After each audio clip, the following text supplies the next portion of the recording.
오늘은 빌립보서를 우리가 보겠습니다. 빌립보서 읽어들 오셨나요? 네, 읽어들 오셨으면 오늘 빌립보서는 어렵지가 않아요. 들으면 쉽게 이해가 되실 겁니다. 이 빌립보서를 이해하려면 먼저 배경을 우리가 알아야 되겠죠. 사도행전 16장에 보면 이 빌립보 교회가 어떻게 만들어졌는지 그 배경이 기록이 되어 있어요. 바울 사도가 1차 전도 여행을 나갔다가 정말 생각지 않은 큰 성과들을 많이 거두고 옵니다. 그래서 거기에 격려되어서 2차 전도 여행을 또 갑니다. 그런데 처음에는 에베소라는 도시로 가려고 해요. 거기가 큰 항구 도시니까 거기로 가려고 하는데 성령 하나님이 막아요. 그래서 이번에는 아시아 쪽으로 이렇게 가려고 하는데 하나님이 또 막아요. 그래서 어디로 가야 되지 하고 이렇게 방향을 잡지 못하고 있는데 그날 밤에 자는데 환상이 임합니다. 마케도니아 쪽에서 어떤 사람이 나타나서 막 부르는 거예요. 마케도니아 와서 우리를 도우라 하는 환상이 임해요. 저쪽이구나 하고 이렇게 마케도니아 쪽으로 갑니다. 그래서 제일 처음에 들어갔던 도시가 이 빌립보라는 도시예요. 그래서 성령 하나님이 환상까지 보여주면서 이렇게 오라고 하셨으니까 가면 엄청난 또 부흥이 있을 것이다 이렇게 생각하고 갔는데 아무리 전도해도 전도가 안 돼요. 그래서 바울 사도가 돌아다니다 안 되니까 안식일 날이 왔는데 이게 유대인들에게는 안식일이지만 일반인들에게는 이방인들에게는 아무 날도 아니거든요. 그러나 바울 사도는 안식일 뭐 이런 거 안 지키니까 안식일 날에도 누가 전도할 사람 없을까 하고 강가로 나가요. 거기 강가로 나가니까 빨래하는 여인들이 있는데 그 여인들에게 가서 전도를 한 거예요. 그런데 거기에 두아디라 성의 자주장사 루디아라는 여인을 만나요. 이 여인은 성경에는 두아디라 성의 자주장사 이렇게 기록을 했는데 무슨 말이냐? 우리식으로 하면 저기 일본에서 왔다 이런 말이에요. 일본에서 자주천 장사 굉장히 비싼 천이에요. 이거 귀족들만 쓰는 천인데 그런 천 장사를 하다가 일본이 좁다 해서 지금 한국으로 온 사람이에요. 그럼 보통 여자가 아니겠죠. 이런 여자가 그 자리에서 예수님을 영접하고 회심하고 기독교인이 됩니다. 딱 한 사람이 된 거예요. 그래서 이 여자가 부자니까 이 빌립보 교회도 자기 집이 있단 말이죠. 그래서 자기 집으로 바울 사도를 인도해 갔는데 집이 뭐 거의 영화관만 해요. 이 여자 집이. 그런 집에서 살면서 거기서부터 이 루디아의 집이 교회가 됩니다. 그래서 빌립보 교회는 이 루디아의 집에서 시작을 합니다. 그리고 또 이렇게 전도하려고 이렇게 밖으로 나가는데 아무리 전도해도 안 되는 거예요. 그런데 이 성에 귀신 들린 한 여인이 있었어요. 여자 종인데 이 귀신이 제대로 들려가지고 점을 치면 기가 막히게 맞는 거예요. 그래서 이 여자 종의 주인이 이 여자 종을 가지고 돈을 많이 벌어요. 그런데 이 여자 종에 임했던 귀신이 바울 사도를 알아봐요. 보고 놀래가지고 하늘에서 소문으로만 듣던 사람을 직접 보니까 너무 놀래가지고 막 소리치는 거예요. 저 사람이 하나님이 지극히 높은 하나님의 종이야. 사람들에게 구원의 길을 가르쳐주는 사람이라고 막 고우는 거예요. 그러니까 바울 사도는 귀신이 자기를 알아보니까 반갑지 않아가지고 피해요. 근데 지풀에 신나가지고 계속 쫓아오면서 하나님이 큰 사람이다 이러니까 시끄러우니까 한마디 한 거예요. 너 예수님 이름을 명하는데 거기서 안 나와 했더니 영 떠나버린 거예요. 귀신이 놀래가지고. 그러니까 주인이 뒤집어진 거예요. 이 여자 때문에 돈을 엄청 많이 버는데 귀신이 떠나가지고 점을 못 치는 거예요. 그러니까 화가 나니까 자기들이 가병들을 데리고 가서 바울 사도를 잡아서 지금은 경찰서로 데려갑니다. 거기에다가 막 고소를 한 거예요. 이 사람이 나한테 나쁜 짓 했다고. 그래서 바울 사도하고 실라가 귀신 한 명 쫓았다가 지금 감옥에 갇힌 거예요. 발에 찾고 차고 손에도 찾고 차고 목에도 찾고 차고 이게 감옥에 이렇게 갇혀 있는데 밤이 됐어요. 할 일이 없잖아요. 잠도 안 오고. 그러니까 이분들이 야, 억울하다. 우리 나쁜 일도 안 했는데 왜 이렇게 감옥에 갇히냐고 슬퍼한 게 아니고 너무 기뻐하는 거예요, 이분들이.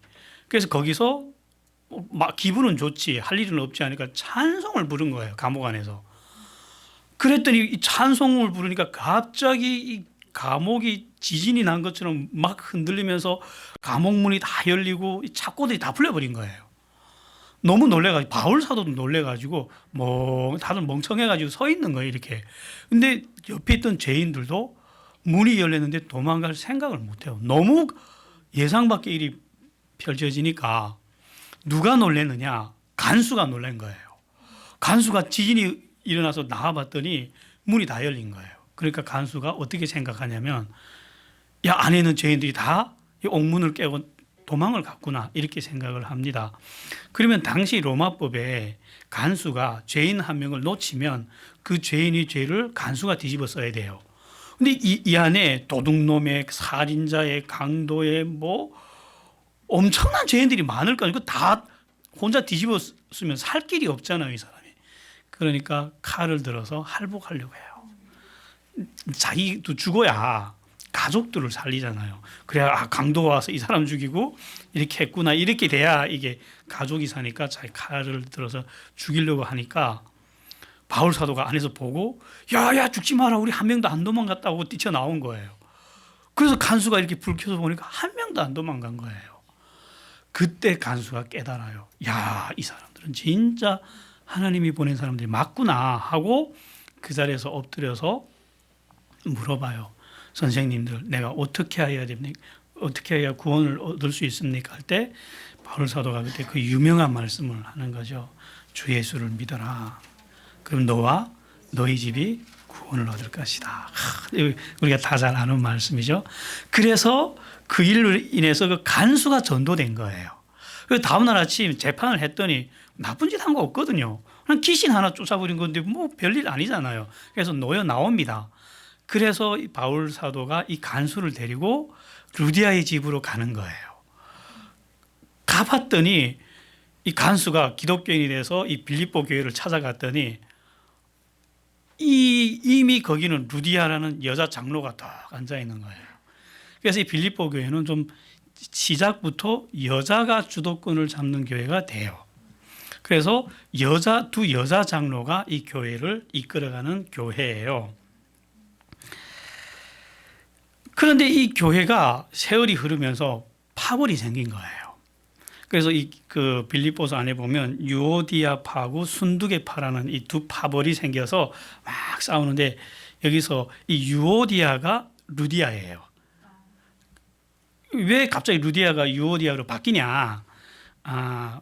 이게 어떤 시기냐면, 우리 지금은 그런 문화가 잘 없어졌는데 옛날에 보면 이런 문화가 우리나라에 있었어요. 이렇게 부산에서 어떤 여인이 서울에 와서 살면 보통 우리가 그분 보고 부산댁 이렇게 말을 하죠.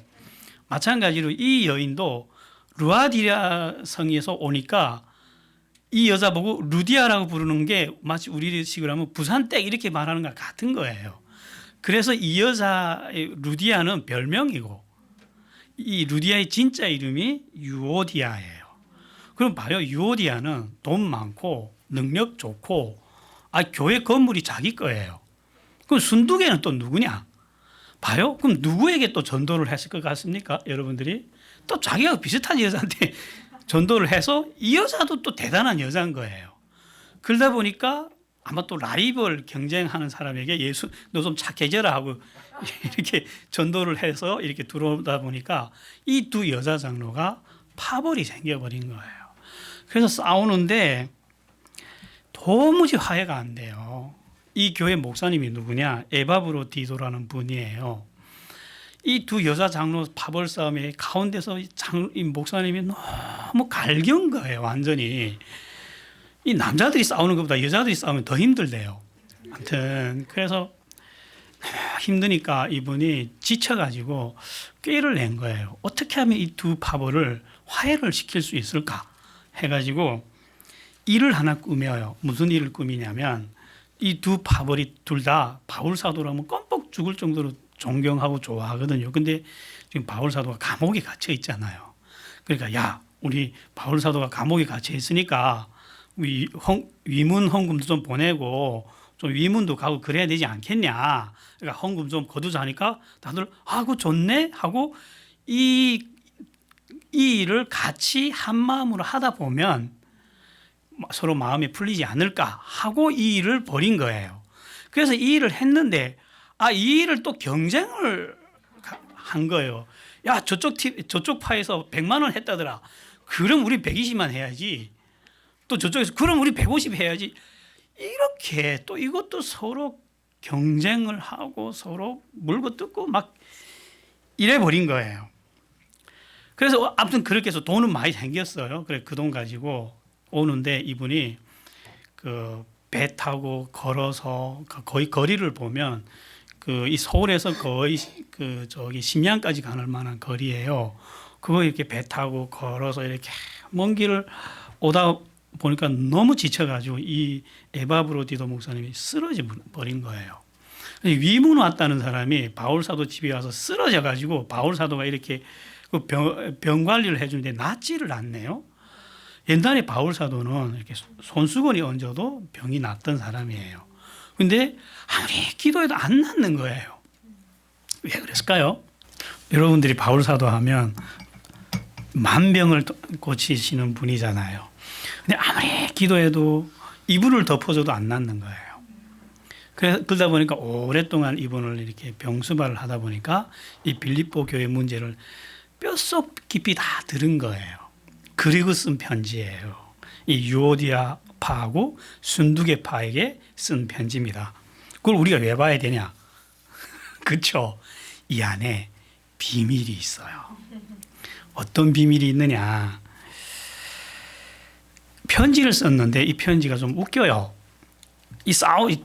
맹렬하게 싸우는 이 두 그룹에게 쓴 편지인데 싸우지들 마세요. 싸우면 나쁩니다.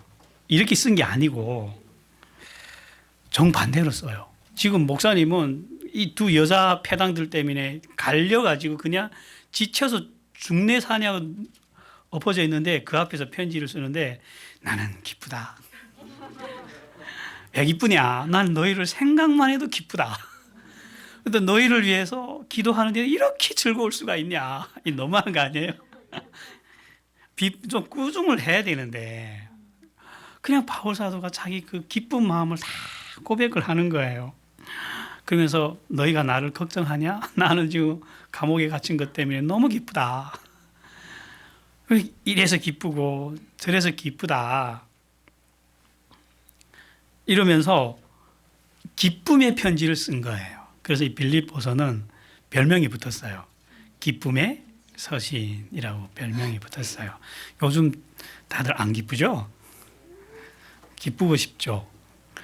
야, 이거 요즘 돈이 많으면 우울증이 충만해져 가지고 다들 기쁘지 못해 발광을 하더라고요.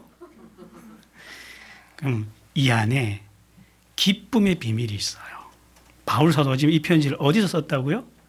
감옥에서. 지금 이 사람들이, 이 부자들이 위문하러 왔다가 누구한테 위로를 받는지 한번 봅시다.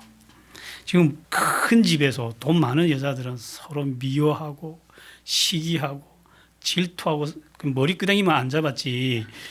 이 뭐 살벌하게 괴로워하는데 기쁘지 않잖아요, 이 사람들은. 기쁨의 선물을 받아요. 이 편지를 통해서. 우리가 이 편지를 보면 그 비밀을 알 수 있어요. 너무 깊이 들어가면 오늘 또 끝내지 못할까 봐 빨리빨리 나갑시다. 1장 들어갈게요. 자, 문안이 처음에 서로는 이렇게 점잖게 인사를 해요. 하나님의 은총과 평안을 내려주기 원합니다 하고 인사를 한 다음에 이렇게 써요. 나는 여러분들을 생각할 때마다 기쁩니다. 너무 감사합니다. 왜? 뭐가 이렇게 기쁘냐? 여러분들이 복음을 처음 듣던 날부터 지금까지 복음에 너무 잘 협력을 한다는 말에 나는 이렇게 기쁘다고 협력했거든요. 정말 전도 많이 해서 빌립보 교회가 많이 늘어났거든요. 여러분 혹시 빌립보 교회 한번 집에 가서 검색을 해보세요. 여의도 순복음교회보다 더 커요. 그것도 돌로, 와, 뭐 그러니까 그렇게 시작했던 교회가 유럽에서 정말 크고 웅장한 교회로 일어났으니까 얼마나 맹렬하게 일을 했겠어요. 그러니까 그 소식 들으니까 너무 기쁘다는 거예요. 그러면서 너무 기뻐서 이런 기도를 했대요. 여러분들이 사랑이 참된 분별력을 얻었으면 좋겠습니다. 그리고 여러분들이 정말 선한 것이 무엇인지 분별할 수 있게 되기를 원합니다. 기도했어요. 그리고 순결한 사람들이 되기를 원합니다. 그리고 예수님의 안에서 열매가 가득하기를 원합니다. 이렇게 기도했대요. 여기까지 서론이에요. 인사말하고 그 다음에 자기의 지금 형편을 이렇게 지금 걱정이 돼서 이렇게 왔으니까 형편을 내서 이렇게 소개를 하는데 이렇게 소개를 합니다. 나는 지금 너무 좋다는 거예요. 왜 좋냐? 자기가 이 바울 사도가 지금 가택연금이 돼요. 지금 로마에 와서 그러다 보니까 가택연금을 하니까 이 바울 사도를 지키는 경비대가 있어요. 근데 경비대 사람들이 이 바울 사도가 무슨 죄를 지었냐 하니까 저기 이스라엘이라는 나라에서 시작한 조그마한 어떤 신생 종교가 있는데 그 신생 종교를 전하다가 지금 잡혀왔다니까 궁금하잖아요. 그게 무슨 종교인데 뭐 지키는 사람들이 할 일도 없잖아요. 그러니까 맨날 와서 물어보는 거예요. 그러니까 바울 사도가 이 경비대를 앉혀놓고 성경 교육을 하는 거예요, 지금. 창세기부터 다 가르치는 거예요, 이게. 그래서 자기 너무 기쁘다는 거예요, 지금. 내가 이 잡혀 있는 것 때문에 오히려 이 로마 사람들한테 이 복음을 전할 수 있어서 나는 기쁘다. 그래서 1장 13절에 이렇게 기록을 합니다. 이러므로 나의 매임이 그리스도 안에서 온 시위대 안과 기타 모든 사람들에게 나타났습니다. 이해되죠? 이 말씀이.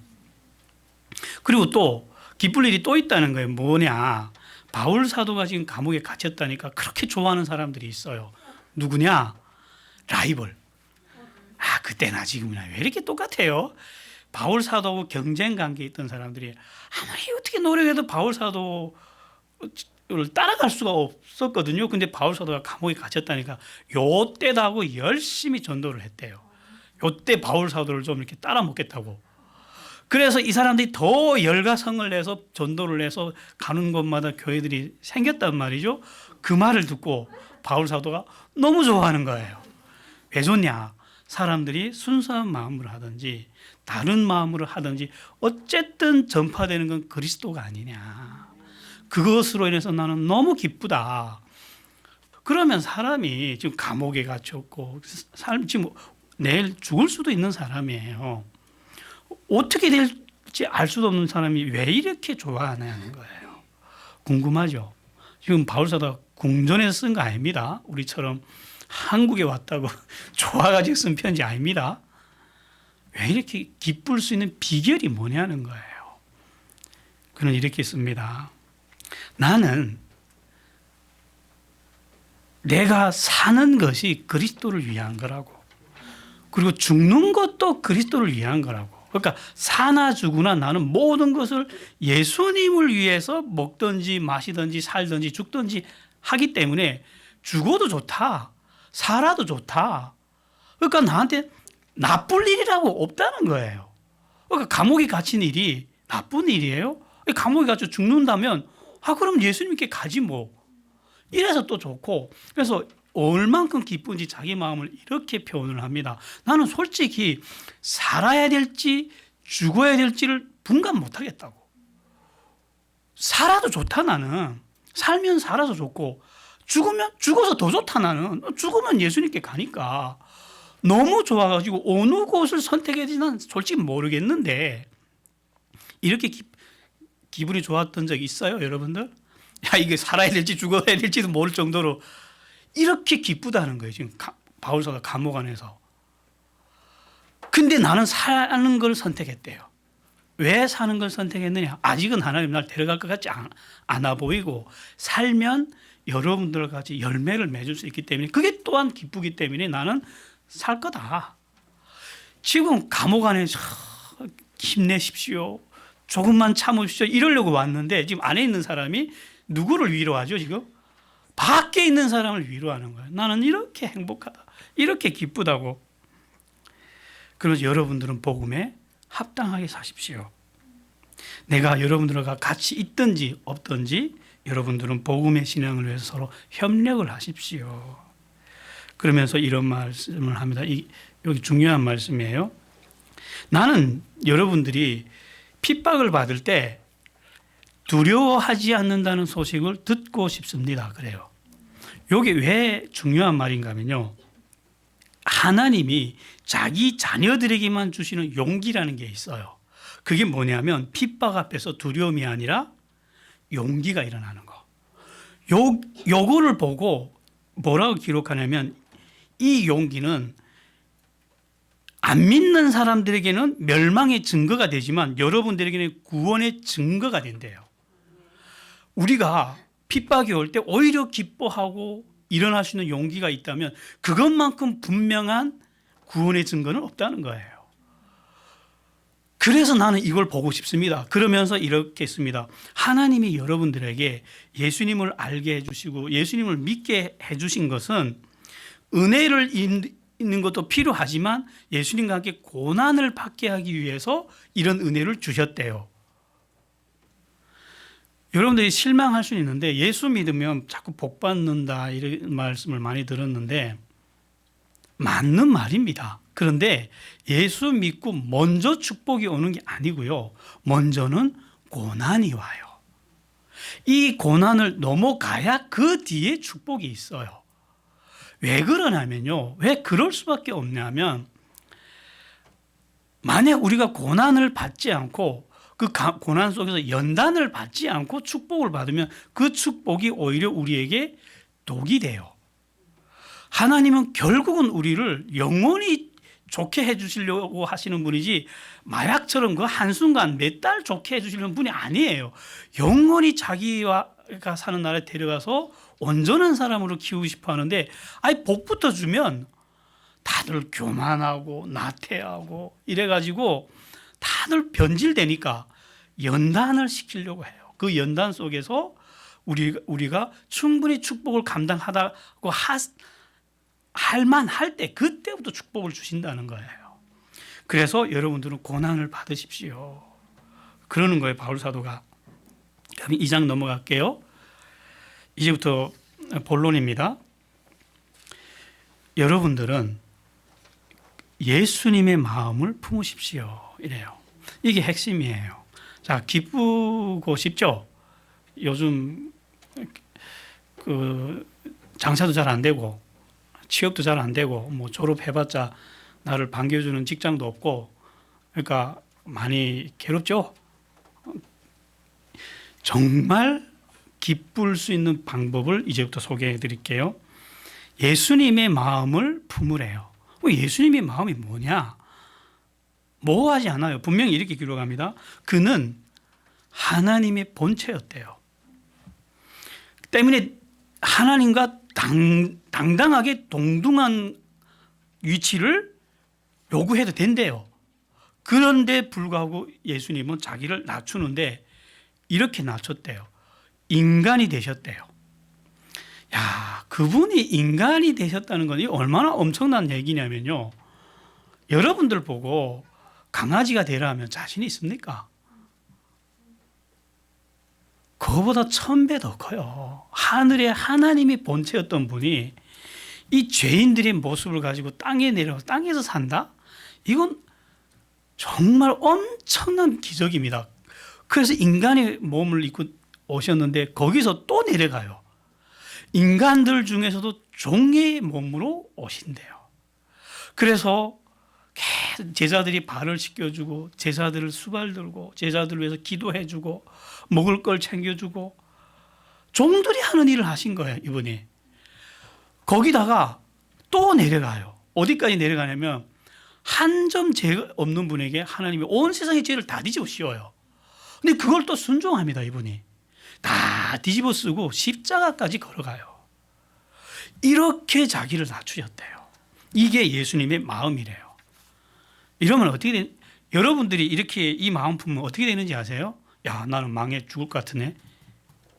진짜 죽었어요. 예, 맞아요. 그렇게 해서 잘 될 일 없습니다. 예수님은 진짜 처참하게 죽었어요.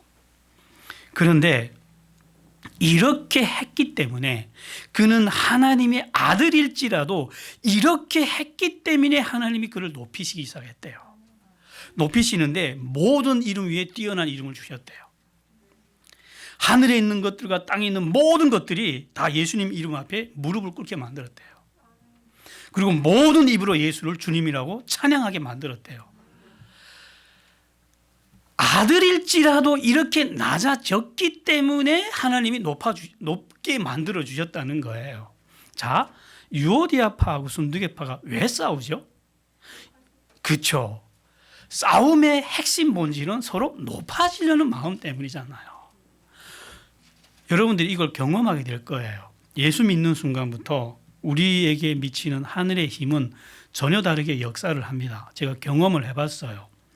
제가 예수님 안 믿을 때는 힘세고 능력이 많으면, 그리고 사람들을 무시하고 짓밟고 이러면 높아져요. 세상은 그런 사람이 높아지는 게 질서예요. 그런데 예수 믿고 나니까 오히려 그때부터는요, 제가 능력 있는 것 때문에 내가 우쭐거리면 더 비참해지더라고요. 더 낮아집니다. 오히려 인정 안 하고 주변 사람들이 하나님도 저를 인정 안 하더라고요. 저 그런 거 여러 번 겪어봤어요.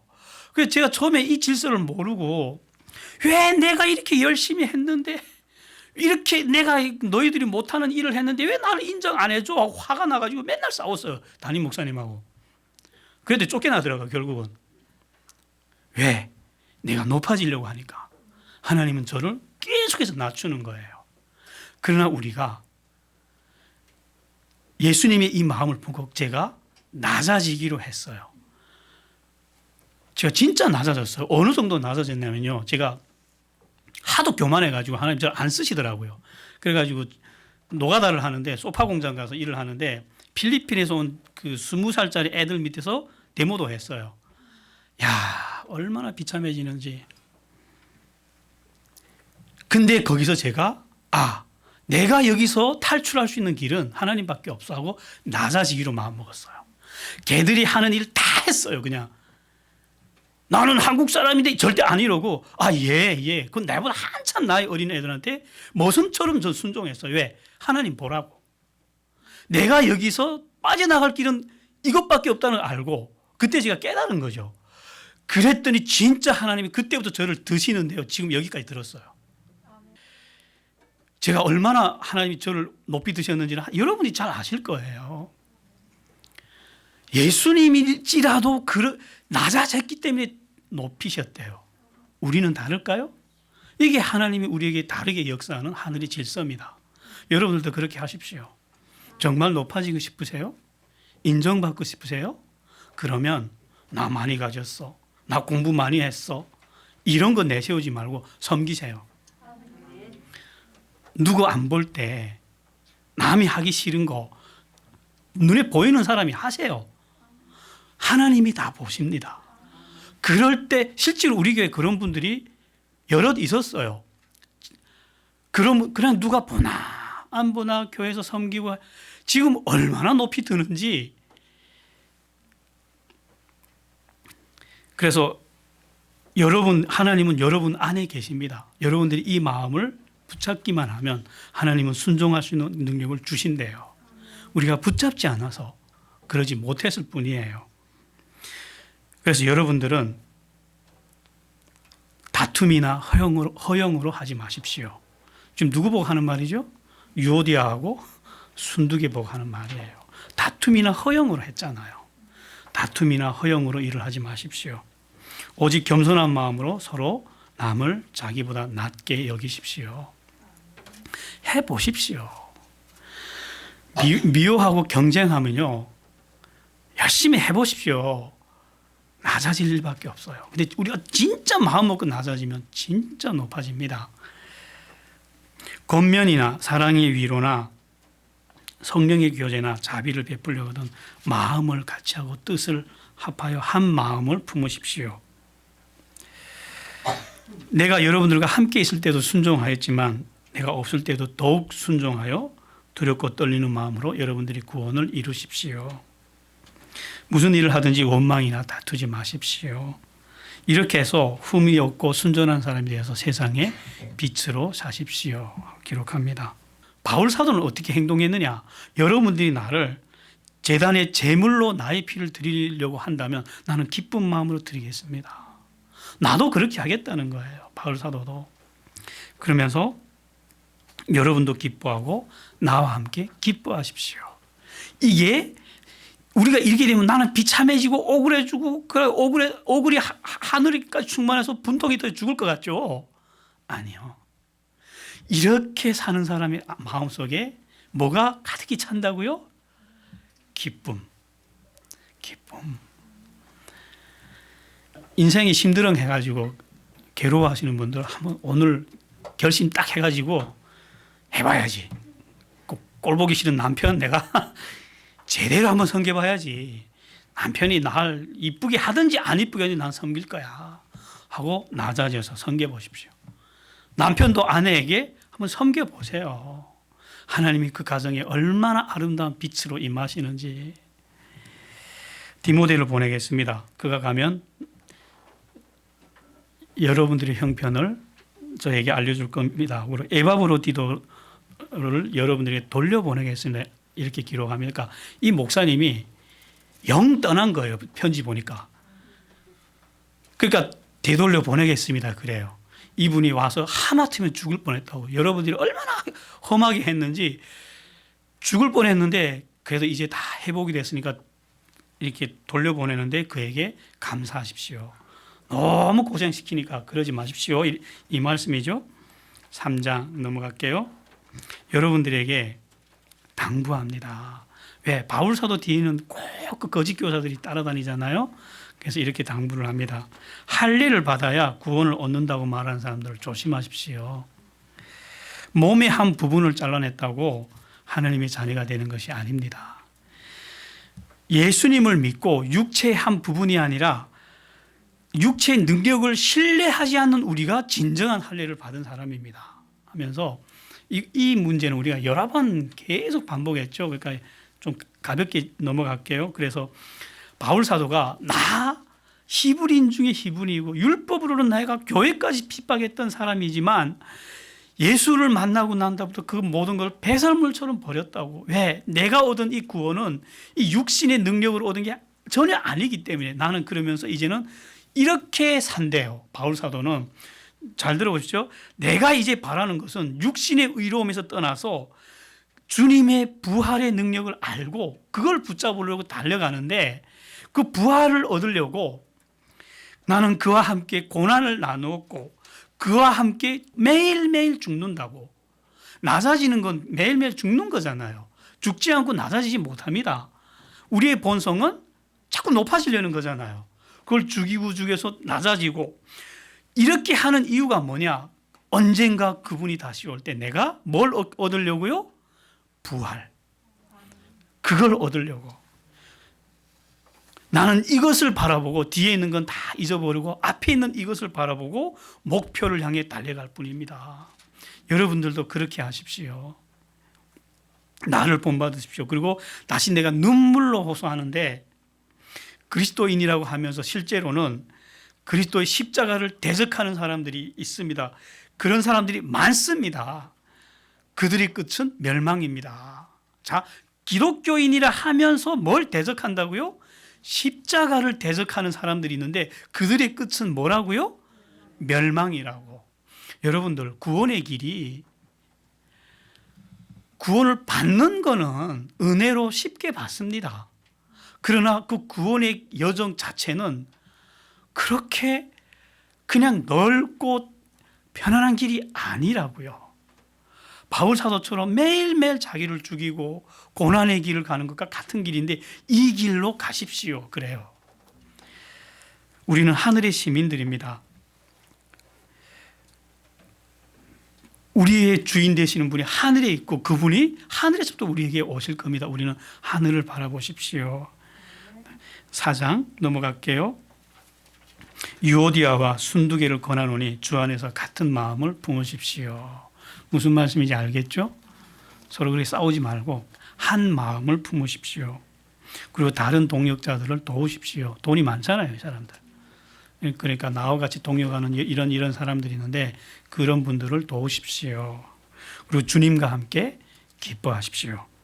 이거 세상에 이렇게 생각해 보세요. 김일성이도요 이런 명령은 내리지 못했어요. 기뻐하라. 이거요 사실 이거 인간이 명령을 한다면 세상에 이것 같은 독재 없습니다. 아니 기뻐하라 하면 기뻐져요? 그럼 독재자가 이러면 이렇게 기쁜 척은 할 수 있겠죠. 근데 이 말씀이 왜 이렇게 되는지 아세요? 우리에게는 이럴 수 있는 능력이 있기 때문에. 여러분들이 마음속에 있는 예수님의 그 마음을 붙잡으세요. 그럼 그 안에 기쁨이 있다는 거예요. 그래서 기뻐하십시오. 그러는 거예요. 그리고 슬플 일이 무엇입니까? 죽으면 그 영원한 천국이 눈에 보이는데 그걸 바라보고 슬퍼할 일이 없다는 거죠. 거듭 말하지만 기뻐하십시오. 아무것도 걱정하지 마십시오. 그냥 감사한 마음으로 구하십시오. 하나님께서 다 들으십니다. 끝으로 당부하는 것은 참된 것, 고상한 것, 옳은 것과 순결한 것, 덕스럽고 칭찬할 만한 이런 것들을 마음속에 품으십시오. 그리고 나에게서 배운 것들을 배우고 행하십시오. 그리고 그 이유는 여러분들이 나에게 돈 많이 가져왔잖아요.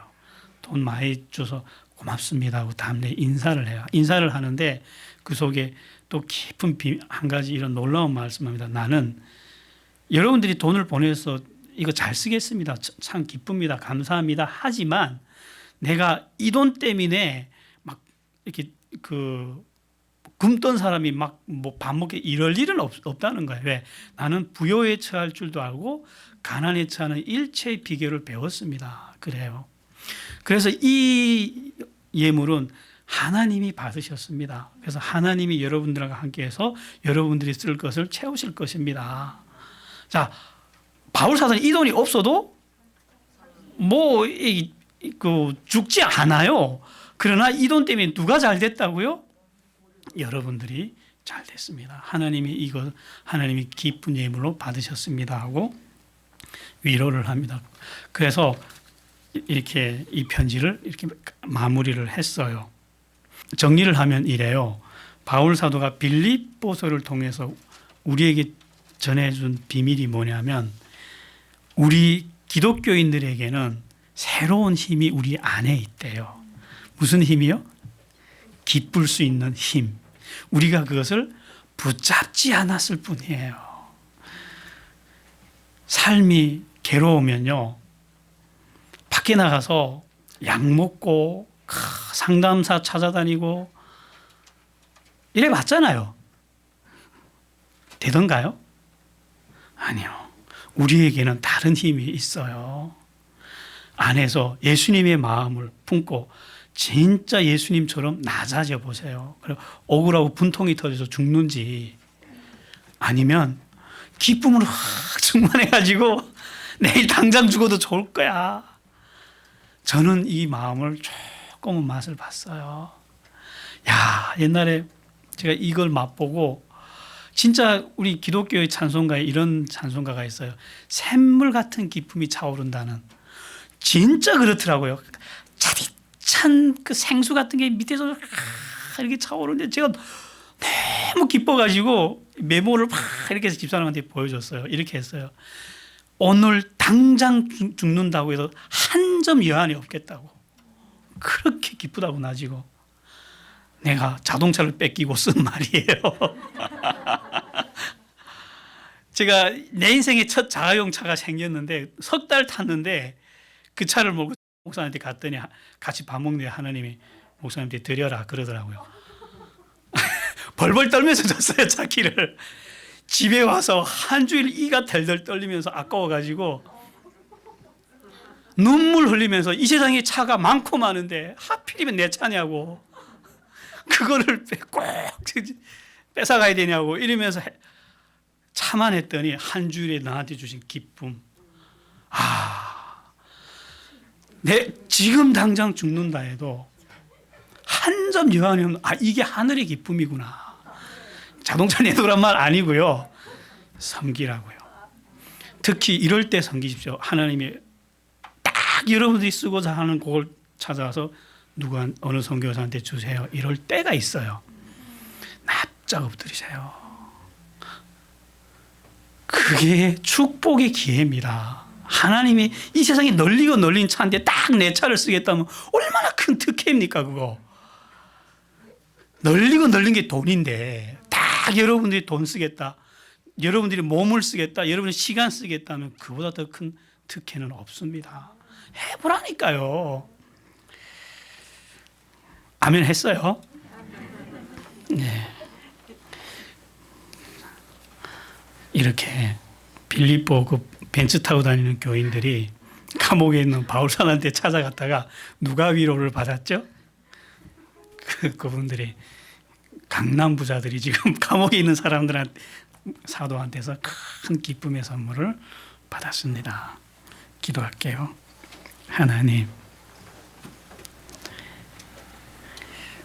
하나님이 우리에게 주신 이 비밀 같은 선물, 기쁨을 알게 되었습니다. 하나님, 이제 우리가 예수님의 마음을 품고 해보겠습니다. 정말 이렇게 할 때 우리 마음속에 기쁨으로 충만히 임하시는 하나님을 만나게 하여 주십시오. 예수님 이름으로 기도했습니다.